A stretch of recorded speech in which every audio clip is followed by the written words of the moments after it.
Hello everyone, आप सबका mysterious Hindi में स्वागत है।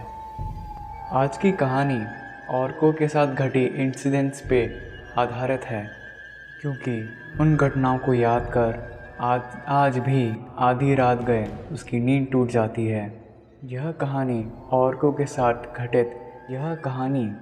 के साथ एक महीने पहले घटी कुछ ऐसी घटनाओं पर आधारित है जो उनकी क्या हमारी भी कल्पनाओं से परे है। ऑर्को उन लोगों में से है जो गोस्ट, डीमन और स्पिरिट्स का मजाक उड़ाते थे, और उन लोगों के अकॉर्डिंग यह इनविजिबल पावर्स का एग्जिस्टेंस बस हमारी इमेजिनेशन में है। पर आज उनको भी इस चीज़ का एहसास है कि उनकी यह सोच गलत थी। लगभग एक महीने पहले की बात है। ऑर्को को किसी काम से 6 दिनों के लिए केरला भेजा था। पहले के 4 दिन उनके बड़े आराम से भी थे, पर 5वें दिन शुरू हुआ अजीब और गरीब घटनाओं का सिलसिला। 5वें दिन उन्हें एक नए होटल में चेक इन करना था, जो बोल का टी आइलैंड कोची में था। एक लंबे सफ़र के बाद 5वें दिन वह उस होटल में पहुँचे। इस होटल में काफ़ी अजीब सी शांति थी, जो ऑर्को को काफ़ी अनफेमिलियर सी लग रही थी। अचानक उसको ऐसी फीलिंग होने लगी कि उसका पूरा शरीर भारी सा हो गया है और उसके कदम आगे नहीं बढ़ पा रहे हैं। इसका एक कारण लंबे से सफ़र से आए शरीर में थकान की वजह से भी हो सकती थी। होटल के मैनेजर ने उसे रूम नंबर 151 की चाबियां पकड़ाई।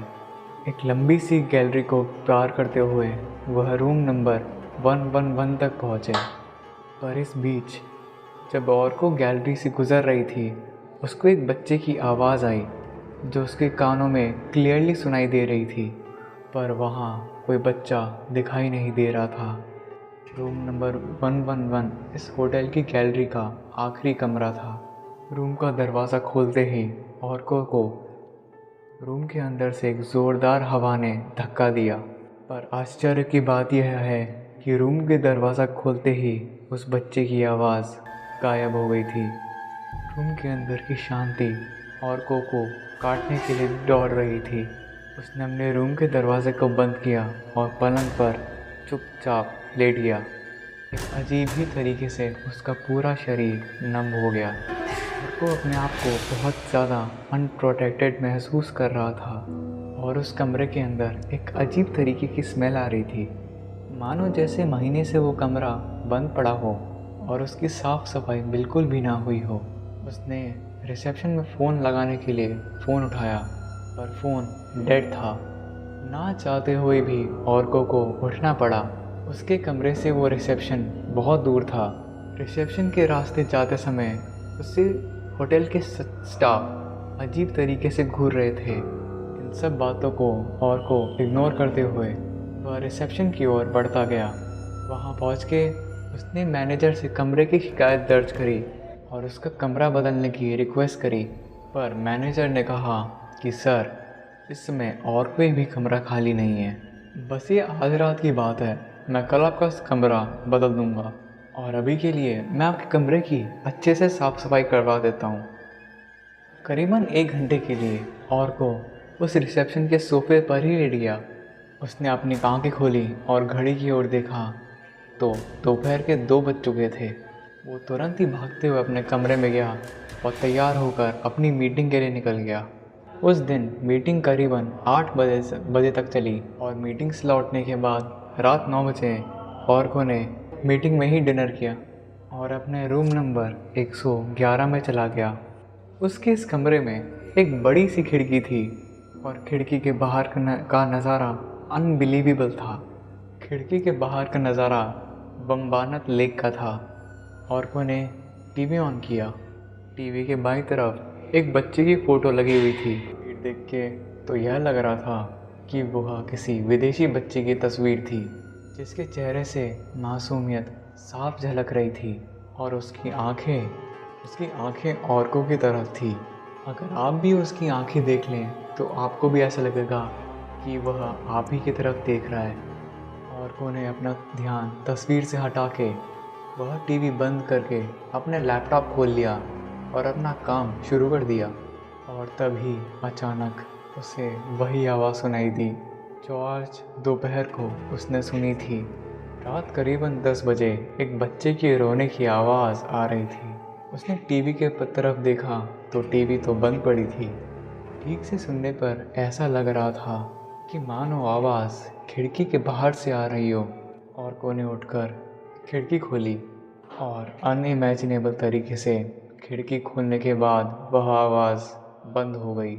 रात में उस खिड़की के पास बम्बानत लेक का नज़ारा इतना खूबसूरत था कि पूरी तरह वह उसको मंत्रमुग्ध कर रहा था।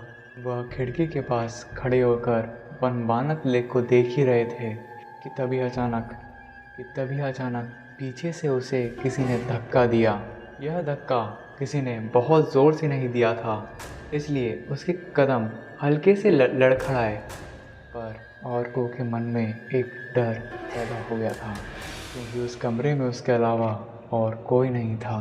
उसने अपनी खिड़की तुरंत बंद करी और टीवी ऑन करने के लिए जैसे ही उसने रिमोट उठाया, उसकी नज़र टीवी के बाईं ओर पर पड़ी जहां उस एक विदेशी बच्चे की तस्वीर थी। जैसे ही उसने उस तस्वीर को देखा, उसके पैरों तले ज़मीन खिसक चुकी थी क्योंकि तस्वीर पर उस बच्चे की आंख से पानी गिर रहा था। उस तस्वीर को देख ऐसा लग रहा था कि मानो वही बच्चा रो रहा है। उसे लगा कि शायद से वो कोई सपना देख रहा है। देर में उसे यह पता चल चुका था कि जो भी उसके साथ हो रहा है उसका इमेजिनेशन नहीं, रियलिटी है। चादर अपने सर तक तान लिया था कि उसकी आंखों के सामने बस अंधेरा हो और वह तस्वीर ना हो, और कि वह चादर उसे कोई धीरे धीरे नीचे की ओर कोई खींच रहा था। उसकी धड़कनें काफ़ी तेज़ हो गई थी कि तभी अचानक चादर के अंदर से वो एक पल उजाला और अगले ही पल अंधेरा दिख पा रहा हो। उसने अपनी शरीर की सारी हिम्मत जुटा के अपने शरीर से चादर ऊपर उठाई। चादर हटाकर उसने पाया कि बाथरूम की लाइट अपने आप ही चल और बुझ रही है। दबे कदमों के साथ उसने वॉशरूम की तरफ जाना शुरू किया, पर जब वो वॉशरूम के अंदर गया तो उसने यह देखा कि वॉशरूम का स्विच बंद पड़ा था। और को जैसे ही वॉशरूम से बाहर निकला, उसकी नज़र पलंग पर गई जहां उसके लैपटॉप के साथ छेड़छाड़ कर रहा था एक बच्चा। बच्चे की शक्ल उस तस्वीर वाले बच्चे से हूबहू मिल रही थी। वो बस उस बच्ची की तरफ नम होकर देखे जा रहा था कि अचानक उस बच्चे ने औरकों की तरफ अपनी नज़रें उठाईं। औरकों के गले से कोई आवाज़ नहीं निकल पा रही थी। उसने तुरंत अपना होश संभाला और कमरे की बाहर की ओर भागा। वो भागते हुए रिसेप्शन की ओर जा ही रहा था कि उसे होटल का एक स्टाफ मिला। औरकों ने चिल्लाते हुए उनसे कहा कि मैंने उस कमरे में एक बच्चे को देखा है। औरकों के इतना कहने के साथ ही उस होटल स्टाफ की आंखें बड़ी बड़ी होती गईं। ऐसा लग रहा था कि उसे कुछ याद आ गया, पर उसने सभी चीज़ों को इग्नोर करते हुए कहा कि अगर आप ठीक समझें तो आज रात आप मेरे साथ गुजार सकते हैं। औरकों ने उन चाचा का हाथ पकड़ा और कहा कि चाचा, कुछ तो है जो आप मेरे को बताना नहीं चाहते। उसकी बार बार रिक्वेस्ट करने के बाद चाचा ने कमरा नंबर 111 का सबसे बड़ा राज बताया। ये बात है करीबन 2 साल पहले की। लंदन से एक परिवार उस होटल में रहने आया। उन्होंने तकरीबन 1 महीने के लिए नंबर 111 बुक कर रखा था और कमरे को अपने घर की तरह सजा लिया। उस दीवार में लगी पेंटिंग को अपने बच्चे की फ़ोटो से बदल दिया जो कि 5 साल का था। 4 जून 2012 की रात न जाने पति पत्नी के बीच ऐसी क्या बात हुई कि पति ने तेज़ धार वाली छुरी से पहले तो अपनी पत्नी का खून किया और अपने 5 साल के बच्चे को खिड़की से बाहर बम्बानत लेक में फेंक दिया और फिर खुद कमरे के पंखे से लटककर आत्महत्या कर ली। उस दिन से यह कमरा बंद पड़ा था। कमरे की हर एक चीज़ को उस दुर्घटना के बाद बदल दिया गया था। लेकिन उस बच्ची की तस्वीर वहीं की वहीं थी।